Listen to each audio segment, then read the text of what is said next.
Hello again, welcome back to Football Spy in association with our friends at Renault after an awesome first weekend in the Premier League. Judging by the fact that Spurs had a way better bench than my Liverpool side, there is work to do for Rafa Benitez in the transfer market. Everton need to just get rid of Joleon Lescott and take as much money as they can out of Manchester City for him. Manchester United have been torn apart with injuries. Will Sir Alex dip into the transfer market or will he stick by his young players? And Arsenal fans, I've been telling you for so long that you can win the title on this show. Now, after your crushing 6-1 win at Everton, do you believe me? Because we start at Goodison, where Arsene Wenger's men were just irresistible. Arsenal were helped by the fact that spineless Joleon Lescott went to David Moyes before the game and said that he didn't feel in the right frame of mind to play. Now Moyes is wishing he didn't play him because City are now just taking they're having a laugh with their latest offer, around £18 million, plus the ageing defender Richard Dunn or fat Tal Ben Haim. Here's the Express. David Moyes needs to insist that City come back in with a £22 million offer and bite their hands off. Then he needs to go to Fulham and offer them the £15 million that would probably persuade them to part with the defender Breeder Hangeland. Arsenal like him but won't make a move, and maybe Moyes should nip in there and tie up a cheeky quick deal. Also, the word is that Moyes is already close to tying up a replacement in the form of Stephen Taylor at Newcastle. Our own Daily Mirror reporting today that Taylor, who's an excellent player, is about to put in a transfer request so that he can force through an £8 million move to Goodison Park. Everton fans, what do you think? Across Merseyside, and it seems to be a day for defenders, as all the papers say that Liverpool have joined Everton in the race for Stokes' Ryan Shawcross. He did himself no harm at the weekend with his goal, but they could both be beaten to his signature by Man United, who will activate a clause in his contract that gives them first option to buy him back after they sold him to Stoke 18 months ago. Regular viewers to this show will know that the West Ham defender Matthew Upson's on his way to Man City. It's just a question of when.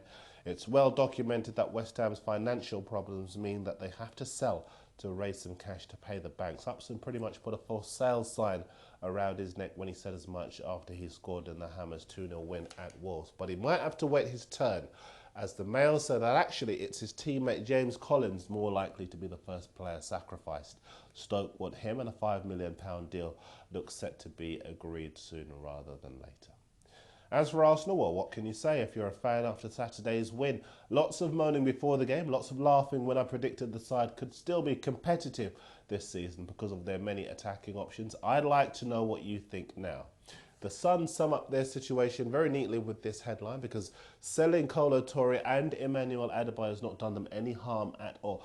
To be fair to Adebayor, who I've got in my You the Manager team, he did score a brilliant goal to get off the mark for City, and now got a problem as to whether to keep him in my side. Carlos Tevez is very cheap at the moment, and I know that he's going to score goals, and once he does, his price is going to go through the roof. But Adebayor's off the mark and on fire. What would you do if you were me? For more news on the drastic surgery I'm going to perform in my team, tune in to our new You the Manager show on Thursday. Right here we'll feature all of your emails and your messages. There have been some right crackers. And also lots of you sending in names for my team. I'll read them out on the You the Manager show. We're getting together a really good prize for the winner of that competition too. The competition for the Frank Ribery's is coming up later, but some more transfer gossip for you. And The Sun have revealed that Liverpool are in for the Atletico Bilbao defender Fernando Amorebieta. He's 24, and according to our good friends at the website imscouting.com, he's a left-footed central defender who can also play at left back. The Sun say that he's been attracting attention throughout Europe because so many teams want an imposing leader at the back. He hasn't yet played for Spain, but he is being tipped to make his international breakthrough this season. Rafa likes him, and maybe he would be a decent bet, as Hull want £10 million for their central defender Michael Turner. Visit the imscouting.com website if you want to see Amorebieta in action. He's a very good player indeed.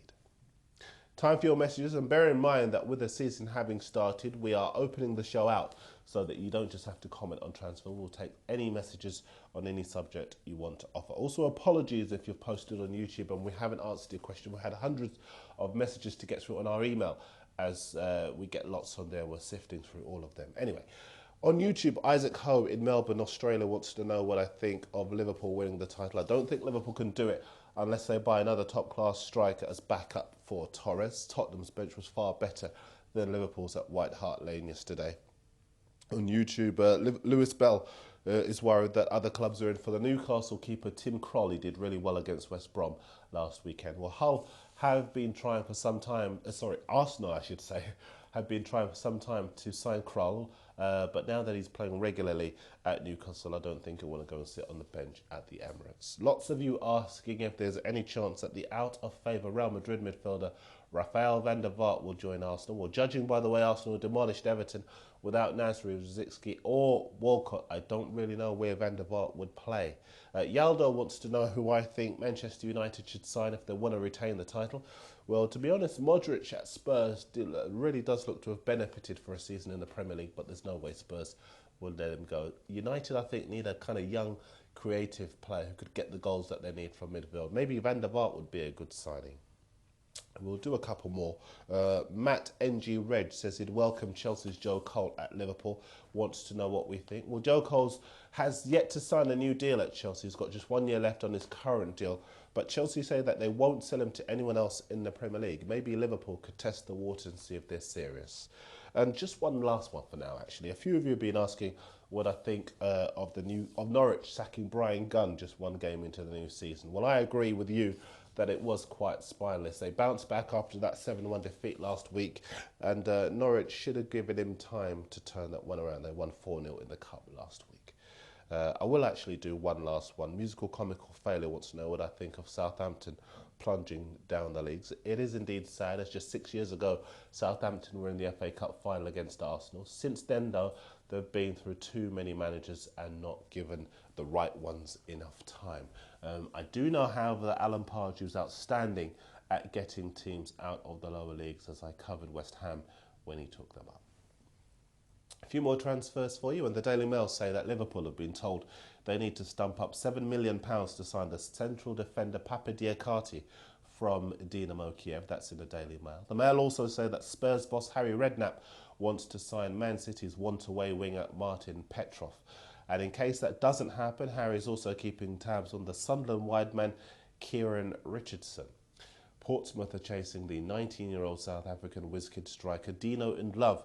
He's 19. Just like we told you a few weeks ago, it continues to go sour for David Beckham at LA Galaxy. Now he's been sent off for a very uncharacteristic studs-up challenge at the weekend. Somebody wants to come back to Europe. And the striker Marouane Chamakh told his club Bordeaux that unless they let him go this summer, he will see out the last year of his contract and then go on a Bosman free next summer. Arsenal being the main club in for him, but judging by the result at Everton, they really don't need him. West Ham and Fulham also keen. Now, like I said before, we're taking messages on all subjects now with the season started. So Sunderland fans, have you picked up a bargain in Darren Bent? Portsmouth fans, was Saturday's defeat the beginning of the end? And Aston Villa fans, have been telling you for a while that there may be trouble ahead and that the defeat to Wigan spoke volumes. Who would you like to see at the club? And very quickly, Arsenal fans, I keep mentioning that great result for you. Do you think Wenger needs to buy, or do you now back his belief in the squad he already has? Let us know on YouTube or on our Spy email. One player that Wenger most definitely won't be buying is Frank Ribery. He's been saying this weekend that nobody will be buying him this summer, but I'm not so sure. Kaka said he wasn't leaving AC Milan for love nor money before Milan decided the money was better than the love. So keep your entries coming in for the total 90 shoot to boots. We want to know how much Ribery will move for. If you get it right and we pick you, then you win the boots. Utkarsh Patel thinks he'll go for £45.6 million. Emmanuel Enamai thinks 45.6. J Pack thinks 46. And on YouTube, Micah Norwegian thinks £50 million. Let me know what you think on the email or on YouTube. That's all for now. There's more Spy for you tomorrow. I'll see you on Wednesday.